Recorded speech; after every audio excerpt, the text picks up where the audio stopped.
Pai querido, muito obrigado, Senhor, por esta noite, pela oportunidade de estarmos aqui glorificando e exaltando o Teu santo e precioso nome. Nós queremos, Pai, nos reunir com o nosso coração, com as nossas vidas prostradas diante do Senhor. Amém, sim. Pai, reconhecendo que nós somos pecadores, que É verdade, Pai. vem toda do Senhor.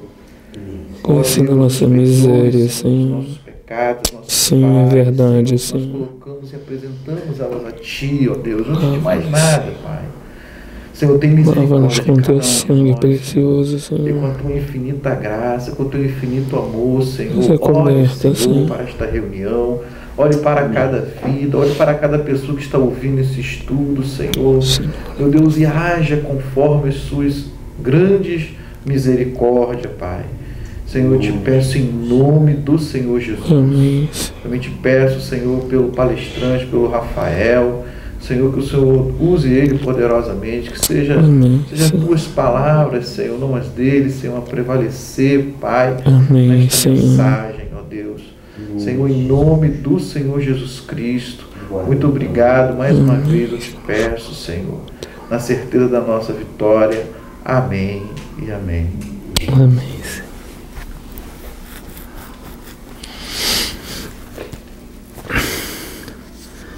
Bem, amados, graça e paz, né? Estamos retornando desse pequeno recesso aí de algumas semanas, né?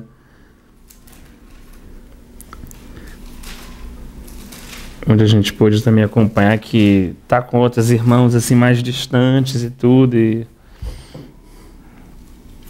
passar um tempo, né? Nós retornamos no Salmo de número 72, é o último salmo, né, do segundo livro, né? Na verdade, o livro de Salmos é dividido em livro e hoje a gente vai estar finalizando o segundo livro já, que é o Salmo 72, né?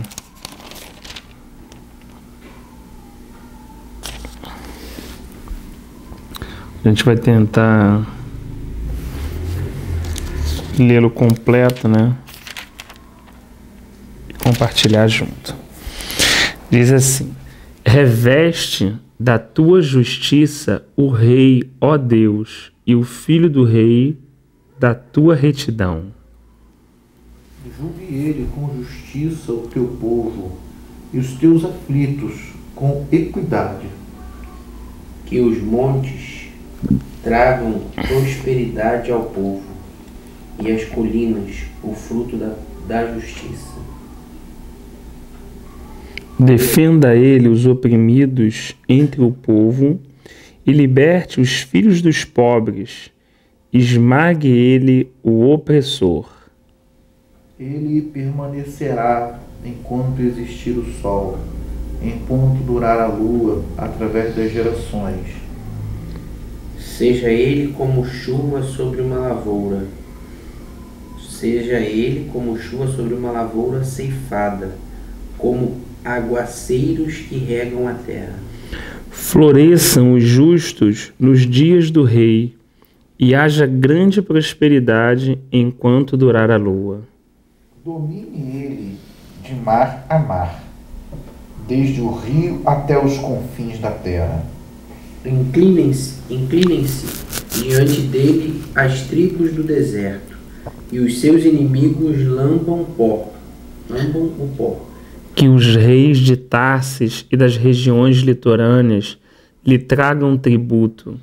Os reis de Sabá e de Sebá lhe ofereçam presentes. Todos os reis se prostrem perante ele, todas as nações o sirvam. Pois ele liberta os pobres que pedem seu socorro, os oprimidos que não têm quem os ajude. Ele se compadece dos fracos e dos pobres e os salva da morte. Redime a sua alma da opressão e da violência, e precioso lhe é o sangue deles. Tenha o rei vida longa, receba ele o ouro de Sabá, que se ore por ele continuamente, e todo dia se invoquem bênçãos sobre ele. Haja fartura de trigo por toda a terra, ondulando no alto dos montes, floresçam os seus frutos como os do Líbano, e cresçam as cidades como as plantas no campo. É o 17, meu? É. Subsista para sempre o seu nome, e prospere enquanto resplandecer o sol. Nele sejam abençoados todos os homens, e as nações lhe chamem bem-aventurado. Bendito seja o Senhor Deus, o Deus de Israel, o único que realiza feitos maravilhosos. Bendito seja o seu glorioso nome para sempre. Encha-se toda a terra da sua glória. Amém e amém. Findam as orações de Davi, filho de Jessé. Eu achei interessante aqui nesse salmo, assim, acho que queria até ouvir dos irmãos também, assim, um salmo que, diferente um pouco daquelas questões do pedido de socorro, de aflição, de choro, né, ou até de louvor e gratidão, é um salmo que fala muito sobre retidão e justiça. Né? Achei muito interessante, é um salmo que fala muito sobre retidão e sobre justiça. E eu fiquei pensando assim, né? A maneira como alguns entendem que o salmo foi escrito por Salomão, alguns foi para Salomão, né? Alguns entendem que esses dois contextos também são prováveis. E estava assim chamando a atenção da bênção que é ter um rei justo, né? Ele consegue enxergar aqui tudo que uma nação pode usufruir quando tem um rei justo. Então ele fala assim, esse rei justo, ele zela pelos pobres, ele liberta os oprimidos, né? Ele livra eles da morte, livra eles daquelas pessoas que querem explorá-los, entendeu?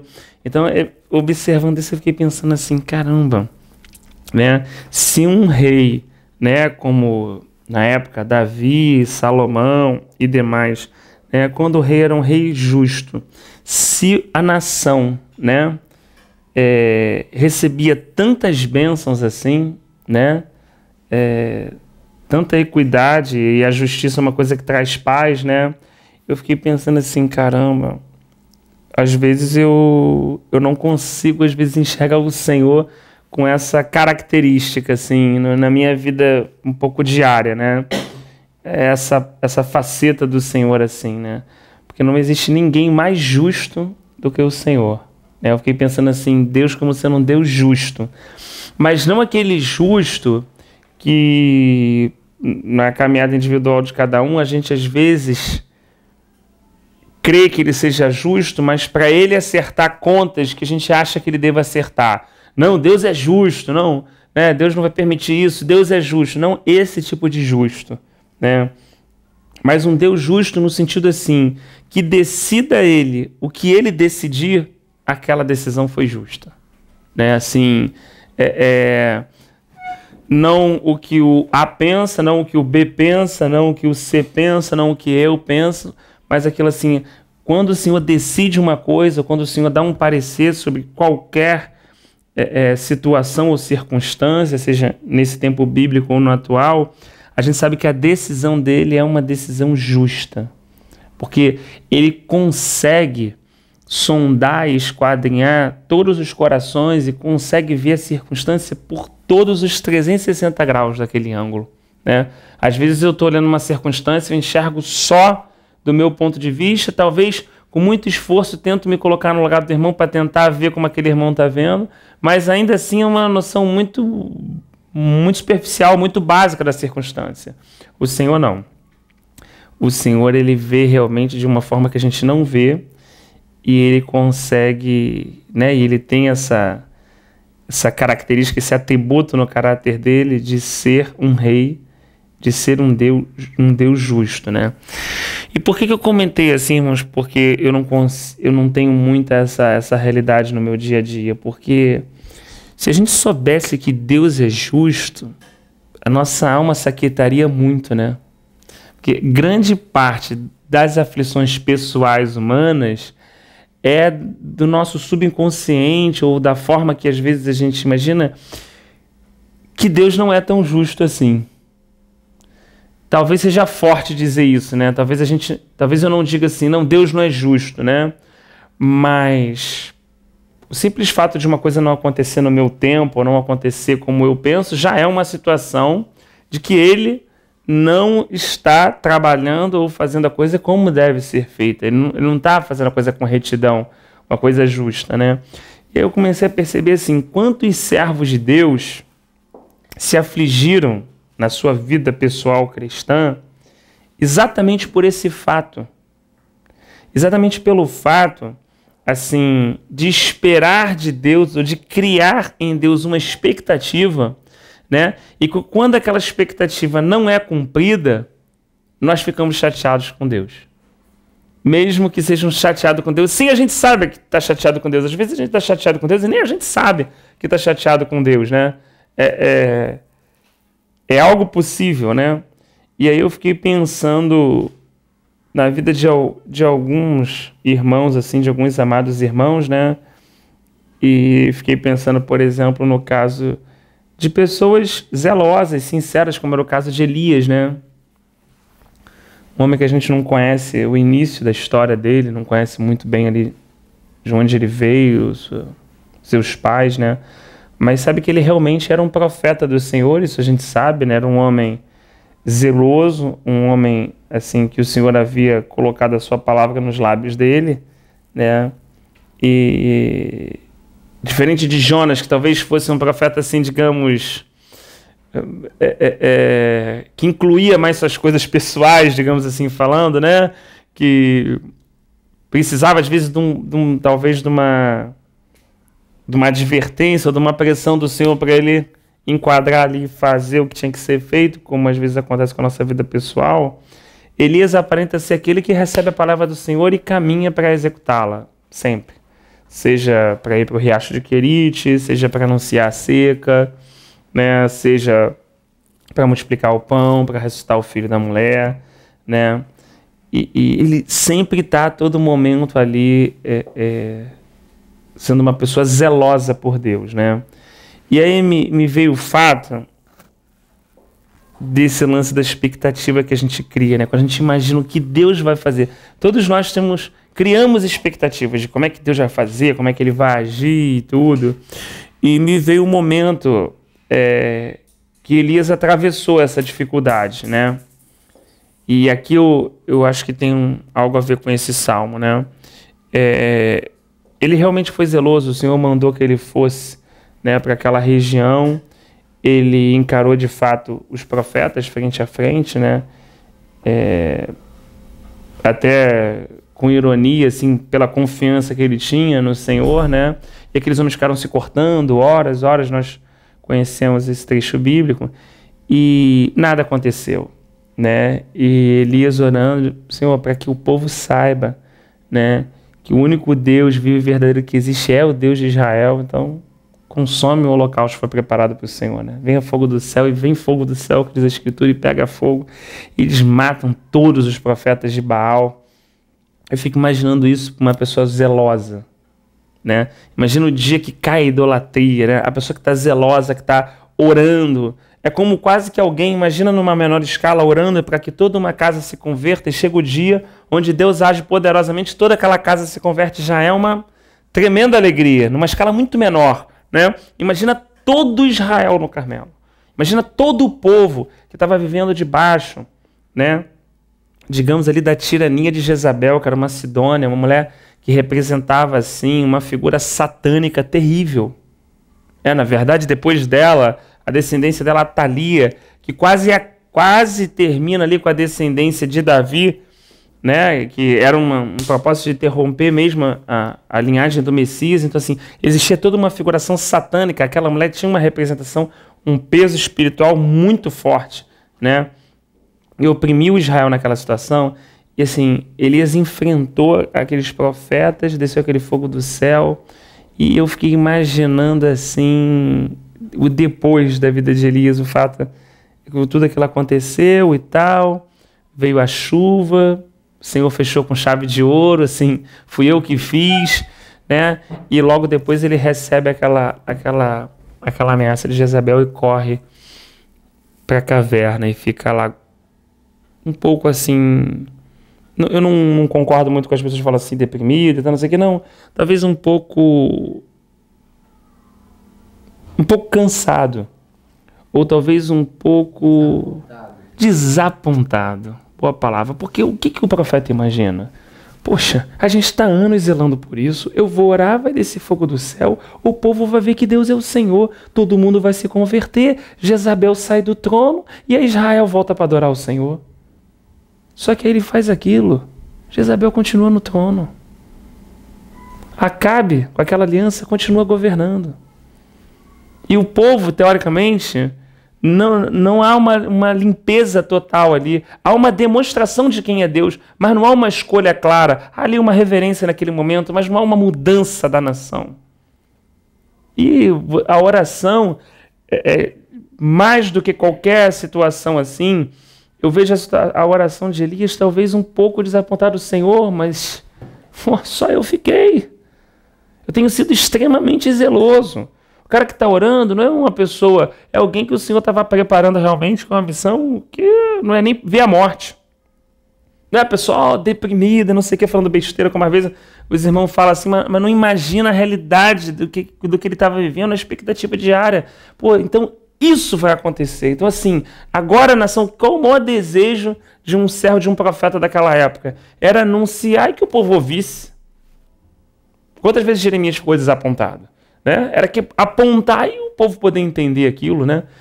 Eu fico pensando assim, caramba, é muito difícil uma pessoa fazer tudo isso que Deus manda, ser muito obediente, ser zelosa e entender que Deus nunca falou que ia mudar tudo.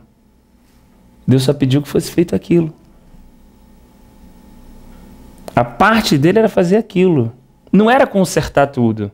Ele tinha um propósito naquela linha? Tinha. Tanto que Deus falou assim, ó, come o pãozinho, né? Deus vem, por ver que ele está cansado, bota o pãozinho, bota água, ele vai lá, come, depois ele volta para dormir, igual a mãe que cuida de um filho, depois bota o pãozinho, bota água de novo, aí ele come de novo, depois Deus vai lá mais como pai, assim, e aí, o que você está fazendo aí, rapaz? Vamos lá e tal. Toda aquela questão de relacionamento, coloca ele para caminhar e assim, Elias, a coisa não vai fechar em você. Jeú é que vai acabar com toda essa linhagem de Acabe, vai realmente exterminar os adoradores de Baal quando bota todo mundo daquele templo e manda queimar todo mundo lá dentro. Ele vai fazer essa limpeza, isso não é contigo. Jezael tal, fecha, passa o cajado para Eliseu e cumpre a tua missão para você vir para cá. E assim, querendo ou não, até uma pessoa que tenha uma compreensão como a desse irmão, que tem esse peso profético todo, cria expectativa. Moisés criou. Deus chama ele, bota o cajado na mão, dá uma demonstração de poder, agora vai lá e diz para eles libertarem o meu povo. O que ele chega lá? Chega lá, e olha que Deus tinha dado ainda a ideia de que ele não ia ouvir. Chega lá, olha, o Eu Sou mandou libertar o povo. Eu sou? Vocês devem estar com pouca coisa para fazer. Ó, manda agora esses caras catar até a palha. Além deles trabalharem o dia todo, eles ainda tinham que catar a palha. O serviço ficou 2 vezes pior. Então assim, você imagina a expectativa... Pô, tudo bem, achei que ele talvez não fosse aceitar, mas assim o povo ficou para morrer. Eles prensaram Moisés naquela saída, né? Então, há momentos em que eu fiquei pensando assim, né? A gente cria certas expectativas que não foram expectativas que Deus criou, né? O fato de Deus falar assim, A, não significa que ele tenha falado B. Ele falou A. O B foi eu que imaginei porque estava depois do A, né? Algo parecido assim, né? E às vezes a gente fica chateado, né? O ser humano em si, né? E tem muitos exemplos bíblicos, até o do próprio Jonas, acho que também caberia, né?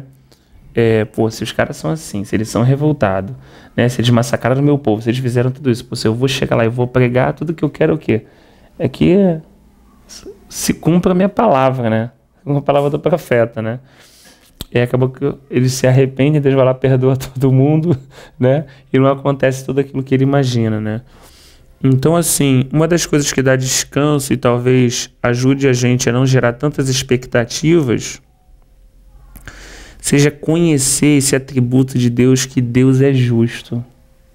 Sabe, o nosso Deus é um Deus justo, irmãos. Ele é 100% justo, ele não é mais ou menos justo. E não é a justiça da cobrança, eu repito, né? É a justiça da equidade mesmo, né? É a justiça que traz paz. Porque, na verdade, o que a justiça faz? Ela traz paz, né? Ela não traz contenda, ela não traz briga. A justiça, quando ela é clara e cada um fica consciente da sua parte, cada um sabe que aquilo que foi lhe atribuído é pertinente, que aquele julgamento foi totalmente justo a respeito da sua pessoa, né? A única coisa a aclamar diante daquilo é: o Senhor está correto, né? Como Daniel orou tantas vezes, o Senhor é um Deus justo, correto, eu não tenho nada do que falar, né? A ti cabe a misericórdia, a nós a confusão de rosto, né? Então, assim, quando a gente passa a conhecer um pouco esse atributo do Senhor, isso traz um pouco de descanso para a gente, né? Que seja feita a vontade do Senhor. E essa vontade, esse desejo de Deus é um Deus justo, né? Ele sabe cuidar de cada filho, ele sabe amparar cada filho, ele sabe alimentar cada filho, ele sabe atrair cada filho para ele, né? Ele sabe como fazer com que cada filho cresça, né?